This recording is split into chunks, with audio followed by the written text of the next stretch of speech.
Ngayong nag-convene na ang Senado bilang impeachment court para litisin si Vice President Sara Duterte, ang kahihinatnan nito maaaring manatili o ma-impeach ang ikalawang Pangulo. Ang tanong ng publiko, Alam nyo, ito si Sara Duterte, critical po talaga ngayon. Bukod sa wala nang ginagawa, tamad, lakwatsa yung ginagawa, maaari po siyang matanggal bilang Vice President, mga pre, kasi matibay, matindi po ang ebidensya laban dito kay Lustay. 'Di ba? Napakatindi po. O ngayon, kung ikaw ay chinators, okay? Kung chinators ka, tapos may mga ebidensya ng matitibay diyan, hindi mo pa mapapanigan 'yan. Yeah? Pag kinontra mo pa yung ebidensya diyan, yari ka. Unang-una magagalit sa'yo taong bayan. Sa ano pa nga lang, sa kamera, di ba? Nakita natin doon ang grabe talagang ang daming ebidensya. Hindi ko na mabilang yung mga ebidensya na yan. No? Hindi ko po mabilang, ang dami. Ngayon, nasa Senado na po. Subukan mong ibaliwalayan Marcoleta. Subukan mong ibaliwalayan Buisili. Diba? Subukan nyo yan. Malalagot kayo sa taong bayan. Matibay yung ebidensya eh. Kaya itong si Sara Duterte, mukhang, ano na to? Pag na-impeach po talaga to, si Sara, hindi na po yan babalik ng Pilipinas. Yeah? Duwag naman talaga tong babae na to eh. Duwag to, ito to. Duwag yan. Wala. Sa dami-daming, naging Vice President, si Sara Duterte po ang pinakawalan silbi. Yeah? Buti pa yung tanod may silbi. Kumpara sa Vice President, walang bilang. Yeah? kung mapatutunayang may paglabag ang ikalawang Pangulo at tuluyan siyang matatanggal sa pwesto, sino ang hahalili sa kanya? Ayon kay Commission on Elections Chairman George Erwin Garcia, maaaring mag-nominate ang Pangulo ng Republika ng Pilipinas mula sa Senado o sa mababang kapulungan ng Kongreso. Kung sino ang pipiliin ng Pangulo, pagbobotohan naman ito ng Senado. Siyempre, ang pipiliin ng Pangulo dyan, yung matino. Alam nga nang piliin ng Pangulo yung DDS na kongresista o di kaya DDS na senador. Siyempre, hindi gagawin ni PBBM yon. Ang pipiliin niya yung talagang tutulong, no, sa mga trabahong ginagawa ng Pangulo. Diba? Kasi dapat ang Vice President at Pangulo, ganyan yan.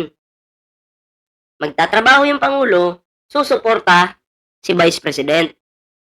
Pero sa nakikita natin ngayon, si Pangulo lang po ang babad sa trabaho. Habang itong si Sara Duterte, babad sa lakwatsa at pagre-relax.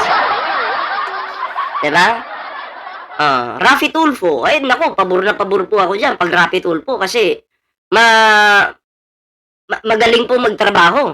Addict po ito si Raffy Tulfo. Addict to eh, si Raffy Tulfo, addict sa trabaho yan.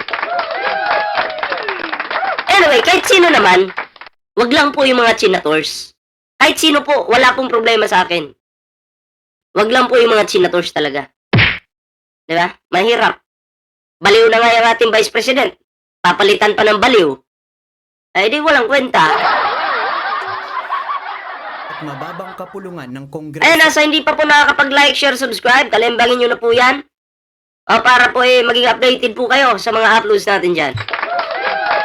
Kailangan nang makuha ang mayorya ng magkahiwalay. Pwede kaya si Yusik Clear Idol para lalo umiyak mga... Hindi po pwede, kasi ang pwede lang pong pagpilian dyan, senators at mga kongresista. Pwede po mag-nominate yung ating mahal na Pangulo dyan. Pero kay Yusik Clear Castro po, hindi po pwede. Hindi naman po siya senador, hindi naman po siya kongresista. Inaboto ng Senado at ng Kamara para maupo sa pwesto. Nakasaad ito sa Article 7, Section 9 ng 1987 Constitution. Nakalagay po sa provision ng Article 7 Anong masasabi mo, boss, sa mga mali-maliit ang korupsyon ngayon? Sige, sasagutin ko yan. Mabilisan sagot. Alam mo ba yung mali-maliit ang issue na yan ay nangyari sa panahon ni Digong? Si Sara Duterte mismo ang nag-booking sa tatay niya. Nang sabi ni Sara, bago pa ako maupo bilang vice president, may naririnig na ako na issue sa malita issue na yan, na mga nagnanakaw. So, sino ba yung tinutukoy ni Sara doon? Di ba si Digong? Oh, alam mo naman ang mga Duterte magaling magpasa ng kanilang pagkakamali. Hindi kasi ako pinanganak kahapon. Di ba? Kaya nga binigyan po tayo ng utak ng Panginoon para magsaliksik, i-analyze yung mga nangyayari. Ganun po yun. 7 of the Constitution. Dahil sa impeachment na pinag-uusapan. In case of vacancy,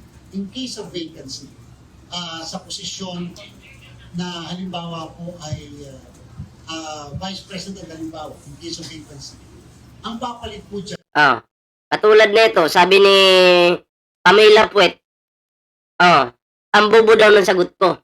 Siyempre, bobo ka. Ang sagot ng isang taong tama ang sinasabi ay hindi mo maiintindihan. Dahil yung, alam mo, yung katalinuhan mo, kabubuhan ko pa lang yan, nagigets mo? Siyempre, hindi mo abot yung utak ko. Dumi ka lang ng aking puwet eh. Tanga-tanga talaga. ay pipili ang Pangulo ng isa sa mga miyembro ng Rosoy Macho, shoutout ko Senado o mababang kapulungan.